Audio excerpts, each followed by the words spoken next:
always loved it. I loved this river, didn't I, honey? She loved the land.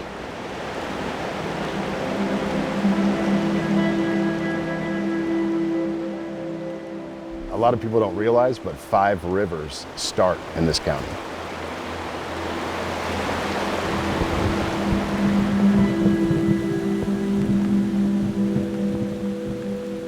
These are the highest mountains east of the Rockies. They're on top of that ridge and they're steep.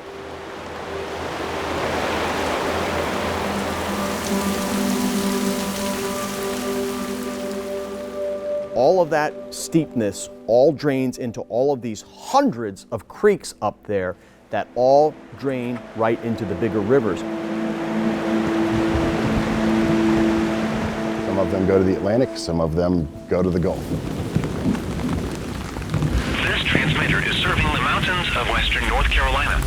A large eye has become apparent in the hurricane in satellite imagery. To be honest, it kind of came out of nowhere. No one really expected it to be this bad. Helene is an extremely dangerous category 4 hurricane on the Saffir-Simpson hurricane wind scale. Well, that storm is heading our way. This is rare. It's catastrophic. Be especially alert if you are near a stream. I stood on that bridge and held my hands out and cursed this river. And you can see for almost 45 miles from the ridge top up here, and you couldn't see any lights anywhere. There was nothing. You were by yourself.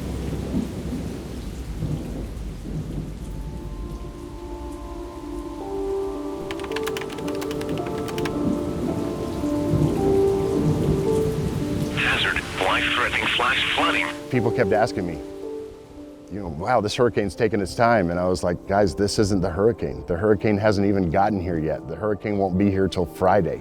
This is the pre-show. Flash flooding is ongoing or expected to begin shortly. We were basically up the whole night running evacuations the night before the hurricane, and the water was terrifying already. And that is when I realized, the hurricane hasn't even started yet.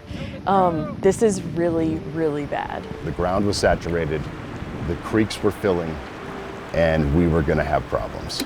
This is why there'll be catastrophic flooding in the upstate of South Carolina and into the mountains of North Carolina, because this is shoving right up against those mountains. Catastrophic is not a word you use a lot in your field. When do you make that decision to start using words on TV that you do not normally use? You're spot on with that. But this one started to line up where we were quite sure this was going to be off the charts in terms of rainfall and the potential for wind. This had the blueprint of that from several days out. The rain, the wind, the topography, everything was lining up in the worst possible way.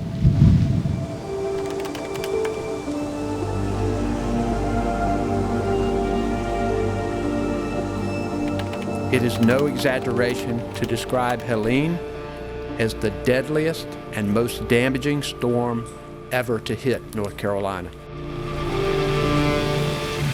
Flood warning remains in effect until early Saturday afternoon. What's left of Helene is now coming up through Georgia. Trees, the signs are already underwater here. A tree had fallen on top of a home. We saw medic taking 2 people away on stretchers. The storm was really getting here, and it got so intense that trees were falling faster than we could cut them. They was falling all around us. So we aborted everything that we could do, and I sent everybody home. This is the South Fork of Catawba River. Just take a look. It has poured over into the roadway here. Naomi, you have been there through the morning, really since 2 this morning. How have conditions changed there? Those voluntary orders turned mandatory in just about an hour ago. There are more than 1 million customers in the Carolinas without power as we speak. We tried to get to a place, we were blocked by down power lines, we were blocked by trees, so we got out chainsaws and we cut the trees out of the road so that we could get by, and we had to wait for a tree. I was watching a tree with its root ball was partially intact, and so the wind was pushing it towards the road, and then I waited for it, and sure enough the wind pushed back, and I used that opportunity to just shoot right through it. I definitely realized our peril at that point, because we were literally trapped in an area that doesn't have a fire department up in there. Just as we were coming back to the station, they put a page out and said, all departments return to your stations. It is too dangerous for you to be on the roads right now, because everything was just coming down around us. What time on Friday did that call go out, roughly? I would say probably around 10 o'clock. Then another page came out that there was a baby in the water in Newland in the trailer park. And so we were like, you know what, to heck with it, we're going. Oh my gosh, guys, oh my gosh, oh my gosh, oh my gosh. It's gonna hit the pool though right here.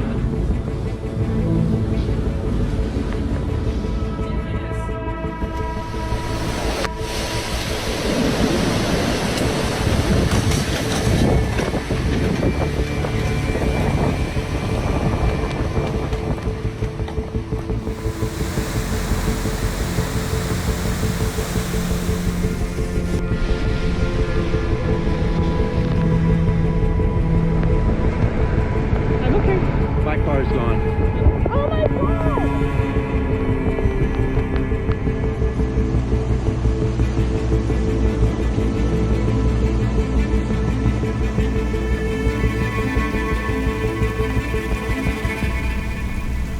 There were calls that we could never get to. The next 24 hours are a blur. As cell service dies, communications go down, and the lights go out, news is slow to get off the mountains of what's happening across the Appalachia. In my travels since that day, the thing that I heard over and over again, the worst came when the phones stopped ringing, when people couldn't call 911. Across the region, the rivers that made this area what it is were now destroying it. We were taking in all of this tropical moisture from off the Atlantic and the Gulf of Mexico, and we were banking that up against the highest mountains east of the Rockies, and we were just wringing out the water for hours and hours and days and days. And we just saw everything floating. Our daughter's toys, her little chair, her favorite stuffed animal. You get the storm, the wind, and then eventually when the houses started breaking apart, going down river with the trees. What were you thinking watching this? Watching my life. You know, I was out on the porch and I heard this loud noise. I really think a tornado probably come across the mountain here. We'd heard a report that just a man and woman went out of their house to see if they could get out, and they washed her off the porch. And they went to check on him the next morning and her, and he had just told them that she'd washed away and nothing he could do. The tree fall, the timber that was lapped over each other, the roads that were washed out, we were cut off, no access in or out of the whole community. 4 of the people from Linville Central, we sent down to Green Valley Fire Department. I think they had like 60 or 70 people sheltering at that fire department, but later on in the day, water got into the Green Valley Fire Department. It's on the river, and some of the building was washing away, and they were asking, you know, like, could it, like, they needed to be evacuated. And hearing our, you know, my close friends on the radio in serious danger was probably the toughest part, I think. Helene is causing life-threatening flash flooding, numerous landslides, and downed trees. This is one of the worst storms in modern history for parts of western North Carolina. The end of the rain is not the end of the threat.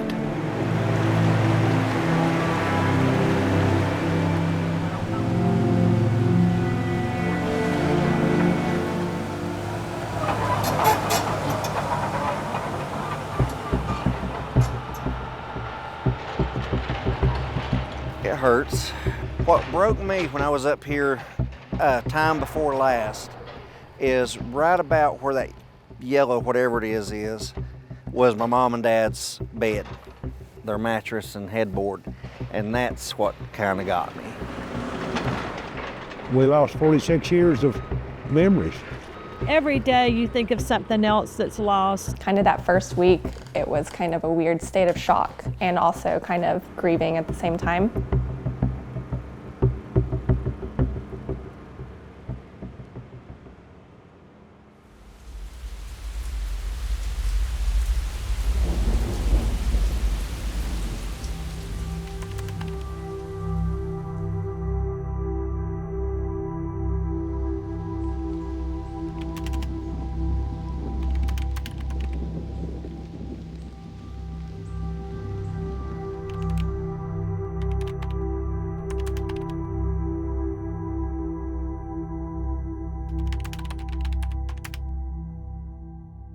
This landslide along Sassafras Valley Road in Swannanoa is one of hundreds that have been mapped across western North Carolina from Helene.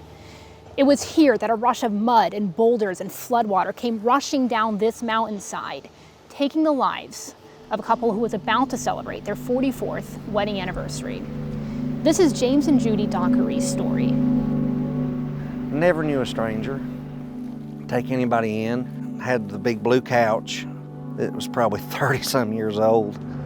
But everybody around here, you know, oh, my girlfriend broke up with me. Well, Mom would give them a little Debbie, Daddy'd pour them a cup of coffee, and crash on the blue couch. Tomorrow will be better. Where that little tree is crossing those other trees, that's where they found him, was right in there, according to Wes. I see my neighbor and the current property manager that I had, like walking, she was running towards it, and she came to my space and was like, one of the neighbors, they had a landslide, they're on the mountain, they don't know what to do. I went to work at 2, and about 2:30, my phone just starts going ting, ting, ting, ting, ting, ting, beep, beep, ting, beep, beep. And he said, there's been a mudslide at your house, and your mom and dad are pinned. And I told my boss, I said, I've got to go, like now. I didn't even put my shoes on. I just like ran to right over in the briars there where he was then laying. And the moment that I saw him, I just stared in his eyes and just told him like, hey man, I'm here with you, and anything you need, I'm here, we're in this together. I mean, you could not get through it all. There were power lines, there were trailers. And I turned around and there's another road called Lytle Cove. And I started up it, and it was just completely washed out. So I just sat there with him and I was like, hey, we're gonna pray that someone comes. I can't move you on my own, but I'm not gonna leave you, like I'm here. Felt like a really long time, but it was probably 30, 45 minutes that I was there with him. And then everybody came, and Jesse had came up, and other neighbors and search and rescue at that point. We couldn't call 911. Jesse came up, and Jesse and Wes and his friends managed to make a army backboard and get my dad down through all that water and mud to a vehicle. Someone said, like, I don't think Judy made it. And in his eyes, I could see that he kind of started letting go. At that point that he had passed, there was just kind of a silence that was there. Walked about a half a mile. I know these mountains, I've been here my whole life. And I knew if I made it about 2 to 3 miles, I could come out right down here. And I made it about a half a mile, and I got the phone call that my mom hadn't made it. What goes through your mind when you get those calls, both your parents are gone? Waiting on somebody to say it's a joke or it was somebody else, or waiting to hear the alarm clock go off. I mean, driving down the road, I was like, well, my phone ought to go off any minute and tell me it's time to get up. That conditions on the ground remain extremely dangerous. There are over 45 search and rescue teams engaged in the response from North Carolina and other states. But sometimes there's just not that much more people can do. He had his pajama pants on and had his car keys, had his wallet, and had his knife. So that tells me they were trying to get out. There was more than 30 inches of rainfall, 1,400 landslides. When you take that much water at that rate that we've talked about, 10 inches easily in 24 hours, and you push that down the hill, that takes everything with it. The ground loosens, the aquifers underneath fill up, and so you look at the trees and you say, oh, well, they're bending into the wind. They seem to be okay, but what you don't know is what's going on under the surface. The surface is moving already. The rocks and the soil are giving way because there's water underneath there. That's why you're getting this runoff. And then on top of that, Naomi, you throw in wind gusts over 100 miles per hour. You take that force of mud and boulders and trees and water, and you send that down those mountains at the rate that they were going, there's very little that can withstand that. If he'd have lived and she didn't, he'd have sat until he starved to death. He'd have just sat with a cup of coffee and stared at the wall till he starved. And if my mom had made it and my dad didn't, we'd have been putting her in a home somewhere because she'd have lost her mind.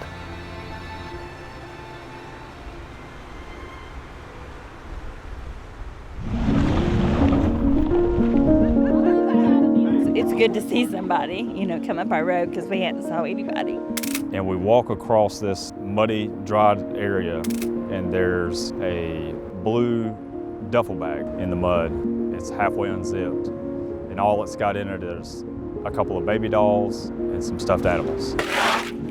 I have elbow use and shoulder use, but I can't use my wrist or fingers. But you know what? Someone always has it worse than me, and some people here have it worse than me.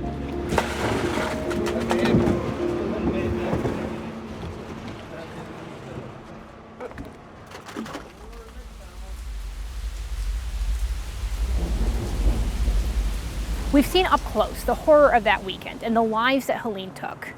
But no story of Helene would be complete without talking about what happened next, the helpers. As the mud settled and the water receded, stories by the hundreds were playing out across Western North Carolina. Church groups and families and organizations and just random folks were pouring in from all over the country, showing up and asking what could they do next.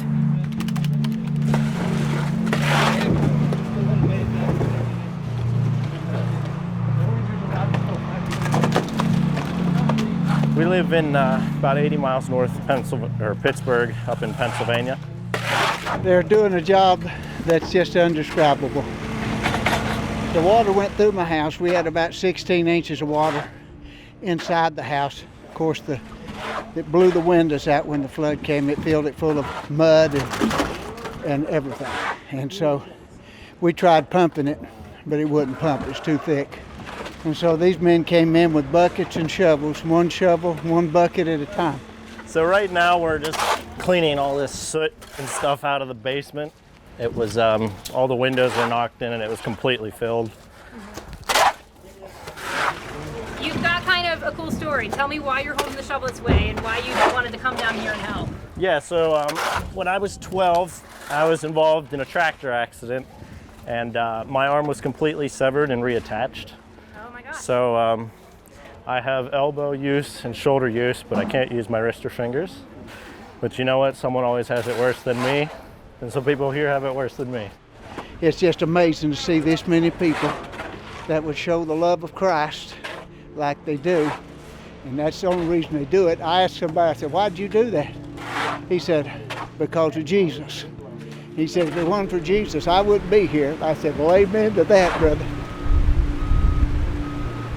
So I have some family that live about 5 miles down the road. They know a lot of people around here and people need help. We need to be there for them.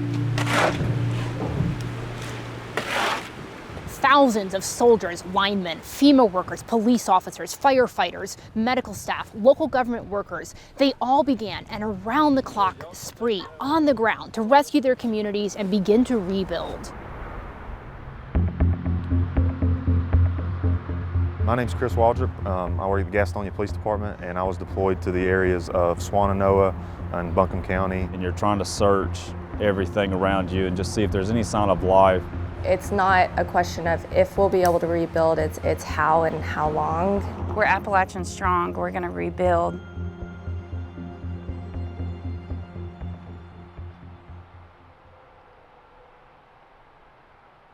Helene is an extremely dangerous category 4 hurricane on the Saffir-Simpson hurricane wind scale.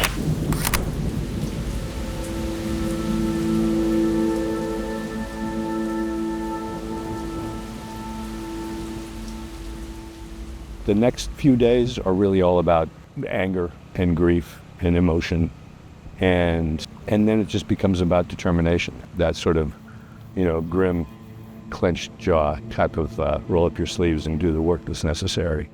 Now live at 5, we're on your side with live team coverage across the WBTV region. WBTV reporting teams fanned out across Western North Carolina in the days following that first Friday. 6 a.m. and we are headed to Ashe County. Photojournalist Alex Laitala and I were one of those teams, charting our way across 7 counties and more than 30 interviews documenting the devastation. Monday after Helene, we headed first to Lansing.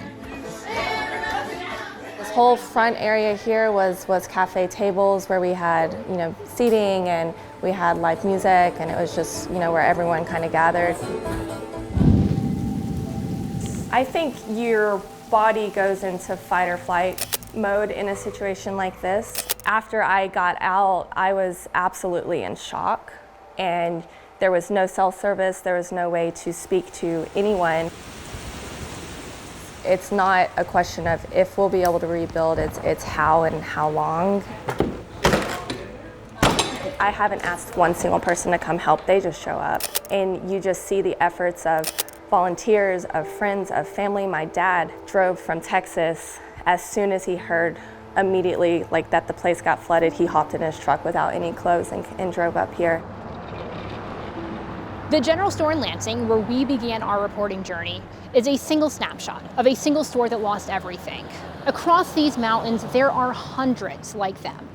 But this is also where you find the heartbeat of how Western North Carolina is overcoming Helene, in the people who are hopping in their pickup trucks, dropping everything, and rallying beside their neighbors. All right, we're riding along with Ashe County Sheriff today. Tell me just in 30 seconds what we're doing today. Right now, we're taking 3 patrol cars out into Creston area, and we're going to check houses that we haven't been able to get to. It's good to see somebody, you know, come up our road because we hadn't saw anybody.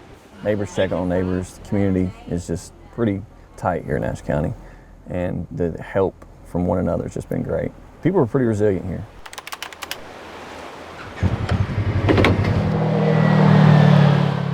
As a community paramedic, we'll go out and see people on a normal basis. You know, I told you before, it's 6 visits, initial visit, a hospital will give us referral forms.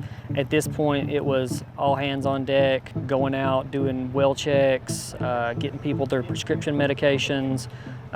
You know, that's one thing you got to think about is, do you have enough supply? How are you going to get it? Are you completely shut off from the rest of the county? Thanks, y'all. But I can tell you in my 9.5 years of being in EMS, the amount of devastation that it's unmatched.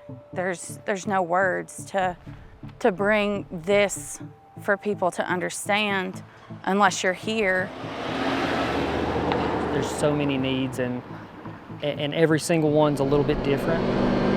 Something like this really brings to light what we take for granted and what we see as an inconvenience, how it's not really important. Whenever you have an elderly gentleman that's hiking through the woods to carry 5 gallons of gasoline back to put in a generator to keep his wife's insulin cold, it's huge. We're Appalachian strong, we're gonna rebuild.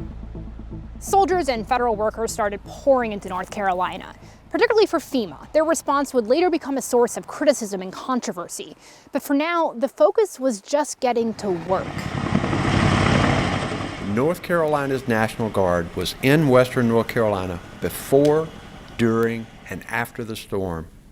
And we believe this was the fastest and largest integration of active military soldiers working with the National Guard in North Carolina history. Currently, the National Guard and active duty have approximately 3,300 personnel in the area, along with 1,200 vehicles. As of today, we have delivered 5,000 tons of commodities, and we've flown almost 1,000 hours on both Army National Guard and active duty aircraft. At night, Greensville, bounce to Marion, where our headquarters is actually at, and then from Marion, we're branching out to local towns and stuff that need help. We always go overseas and we help other countries, but now we can show the American citizens that we're here to help. Search and rescue operations, helping to get access to isolated communities, moving the resources from the pods to the people, and helping to restore the critical infrastructure. We have brought in thousands of federal personnel to support all of these different missions. We were hearing from FEMA right after the storm passed through. I mean, you're talking Saturday, Sunday, right after it happened. We were making contact with them. They were trying to figure out where to go. Then probably by the 1st of October, they really showed up in full force. And then in this area, especially Back Cave and Girton, we've had some of their DSA agents here. They're basically disaster survivor assistants, that they're coming in trying to get into homes and meet with people one-on-one, because again, it's hard for them to get out. For first responders and volunteer rescuers, so much of that first week was spent looking for those who are reported missing. Law enforcement across Western North Carolina would start their days in meetings like this one, figuring out the names they needed to check that day. There were all kinds of formal and informal ways to ask for a person to be checked on. Lists circulated on the internet. People called in names to police or sent them to volunteers that they saw headed into the area online. It was a decentralized and sometimes disorganized mission. It was full of an urgency to get help to the living, but also to find the dead. My name's Chris Waldrop. I work at the Gastonia Police Department, and I was deployed to the areas of Swannanoa and Buncombe County. My name's Tony Cape. I'm a patrol lieutenant with Belmont Police Department. We grouped up here, met, and we left out and went up there on a Monday, right after the hurricane had left. We partnered really with the Register of Deeds up there in Buncombe County. And they would give us the list at the beginning of the morning of the harder to reach people, maybe our more devastated areas of the mountains, and we would just grab those lists and break up into teams, and we would just trek out and we'd try to locate as many people as we could and try to figure out, even if they weren't there, if we could figure out what happened to them. And everywhere you look and there's debris stacked 20 to 30 feet high. You know, there were times we were going through roadways where roads used to be, and now they've formed new roads, and there's 30 foot of debris on either side, and it feels like you're going through a tunnel of debris. That was actually an area, I took a photo, there was a school bus upside down in the riverbed. We did a lot of grid search on the Swannanoa River. Walk me through what a grid search is and what that looks like. Basically, you pull away in teams, and you're working shoulder to shoulder but spread out, and you're walking at a continuous pace, and you're trying to search everything around you and just see if there's any sign of life or any sign of somebody that maybe is stuck in the mud. I got 2 daughters and a son, and I remember we were searching one part of Swannanoa River. It's all dried up mud, and the terrain is just, you know, terrible. You're climbing over stuff. There's cars wound up in trees and all kinds of, the bridges turned sideways and just way out of place. And we walk across this muddy, dried area, and there's a blue duffel bag in the mud, and it's halfway unzipped. And all it's got in it is a couple of baby dolls and some stuffed animals, right? So that's kind of tough, you know, when you have kids, especially daughters. I can just assume in my head that probably a parent told, you know, their little girl, hey, grab some of your things, we gotta leave because the water's getting bad. And what would a little 4 or 5-year-old little girl grab? She's gonna pack up her baby dolls. And we're able to deliver some supplies and talk to a lady. I didn't get her name or anything, but she made us aware that 2 of the people that had perished was her mother and father-in-law. And talking to her there, she made a statement that kind of stuck with me. She said, I don't know how I'm saying it basically, but I trust God and God's good. Just hearing her say that made me aware about how strong some people's faiths are, and, you know, even my own faith, I wish I had that faith, that kind of faith sometimes.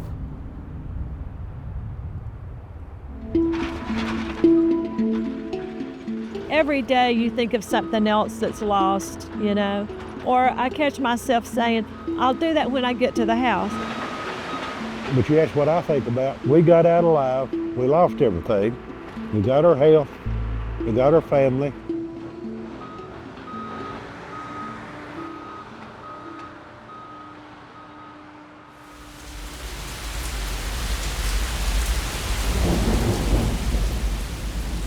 Governor Roy Cooper estimates the damage across western North Carolina in the tens of billions.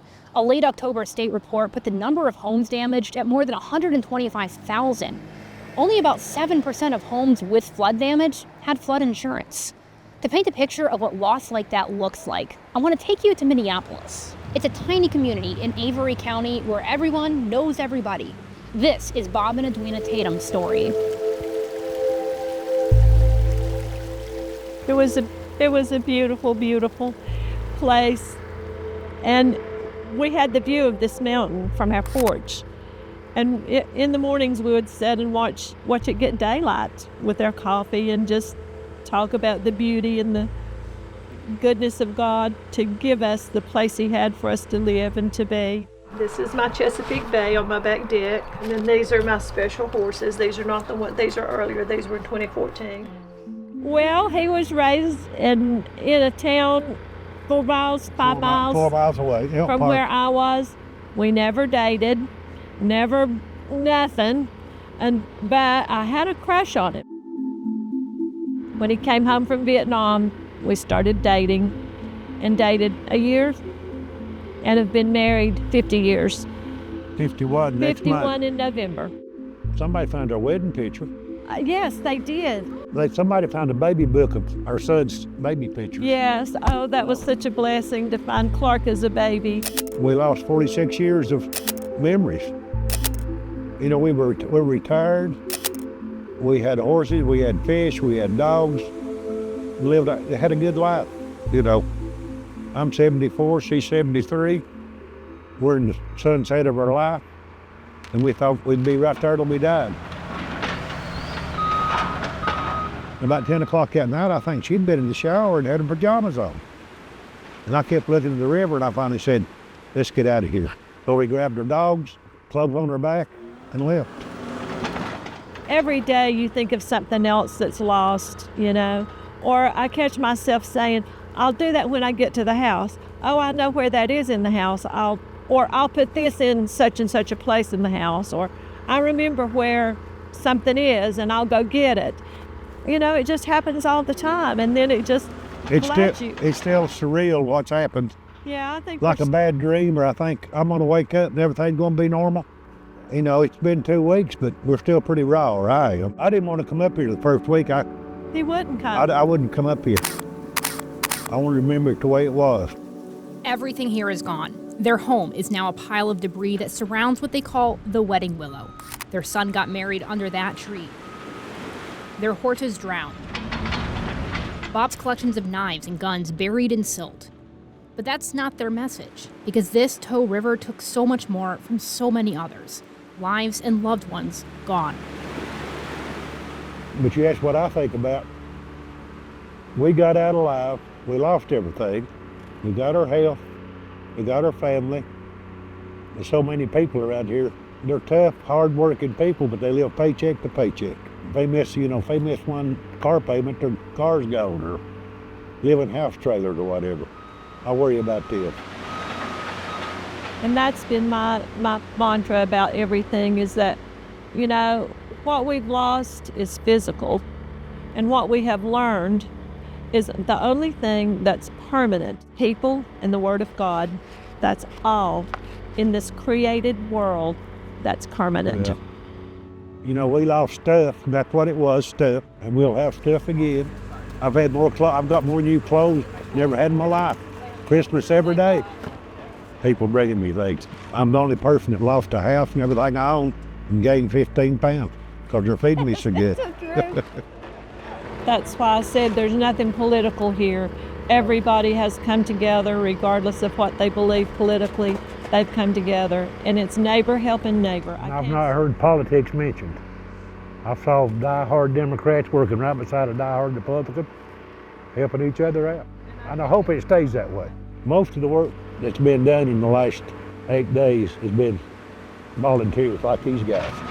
They're from the eastern part of the state that brought their machinery up here and went to work.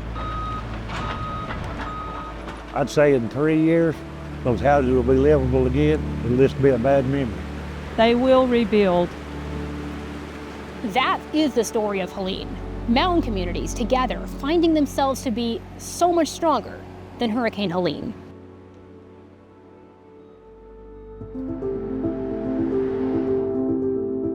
It really is the small towns that make up the fabric of the Blue Ridge Mountains.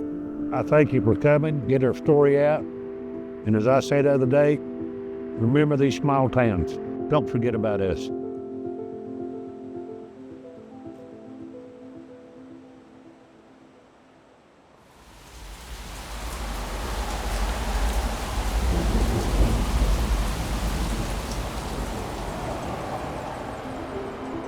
We wanted to end this hour in the same place where we started our reporting journey after Helene hit, at the general store in Lansing. Nearly 7 weeks after we first met them, here's where they're at now. We met 7 weeks ago. Do you remember any part of that? Not really. The first 2 weeks were a blur.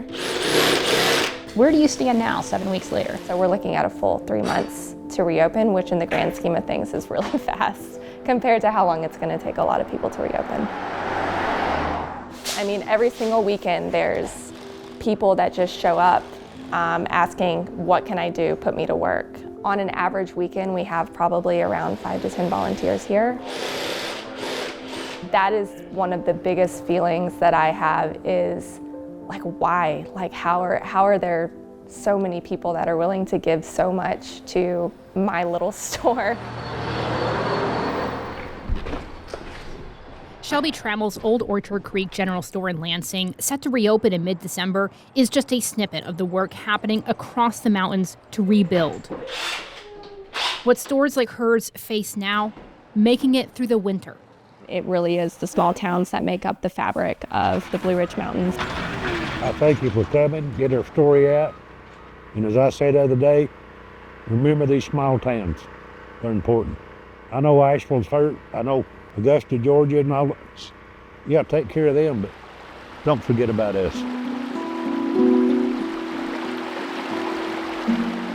At the beginning of this hour, you listened as Edwina Tatum cursed the river that she loved.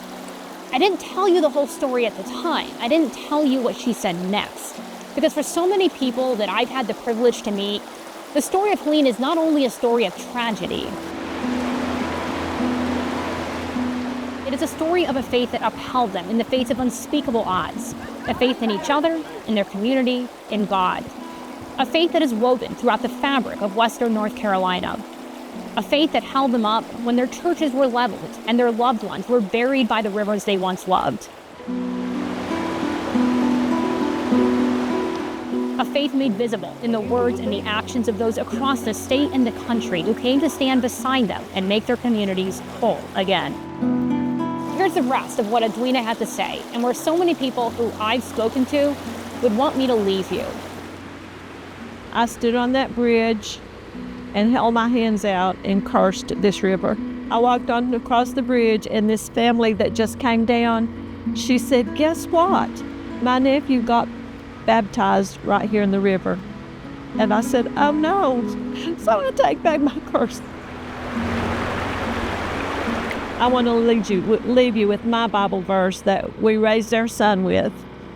And it's so appropriate. It's Jeremiah 29:11. God says, I know the plans I have for you, plans to prosper you and not to harm you, plans to give you hope and a future.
We know this is just the beginning of Helene's story. The work will stretch on for months and years. The problems associated with the response is one our team will continue to dig into and bring you in-depth coverage of it in the months and years to come. Joining me now is investigative reporter Naomi Kowles, who put so much work and effort into the special that you just saw here tonight. I appreciate you coming in to talk about it, Naomi. Just terrific work and important work. And as I'm watching this, I'm thinking to myself, we saw those images, right? We saw a lot of those in the early days, but this is really a people's story in the end. It really is, and I think we were chatting about this. What we really wanted to highlight in this documentary is not all the video and the broken homes and the awful floodwaters and all those terrible visuals that y'all have seen on your phones and TVs for the last 2 months. And you saw that in the documentary, but we really wanted, photojournalist Alex Laitala and I wanted to somewhat minimize that and focus in and hone in on the people and what they had experienced, and also a bit of that just rebuilding going forward. And the emotion that's brought out of those stories, I'm feeling the emotion, yet I don't see tears. I see the strength of these people. How do you put into words what they've been through and then how they can communicate it? It's been 2 months and I'm still trying to find the right words for that. The mountain spirit is so strong. You didn't see tears. There was almost no tears in what we just watched. But you know, what you should know is that wasn't the case when the cameras clicked off. There were so many times, you know, that mountain spirit is too proud. I would be too proud to cry on camera and to cry as you're telling your story, but just the strength and also just that stoicism of, you know, the Appalachian people is you don't cry on camera, you stay strong, but also there weren't even a lot of tears off camera. It was very much about, you know what, this happened, we have to accept it, now we're just gonna get to work. And a lot of work still to do, right? So much work still to do. I mean, you know, I've been in touch with the Tatum family that you saw, and they still don't know where their living situation will be after the winter. That's the thing, we all gotta remember that down here. Disconnected on some level from it all, but not really, and there's so much effort and So need much. that's gonna take in the weeks and months to come. Naomi, thank you very much. I appreciate all your work you've done on this. You've been watching a special edition of On Your Side tonight, the day the lights went out. I'm Jamie Bull. Thanks for joining us. Good night.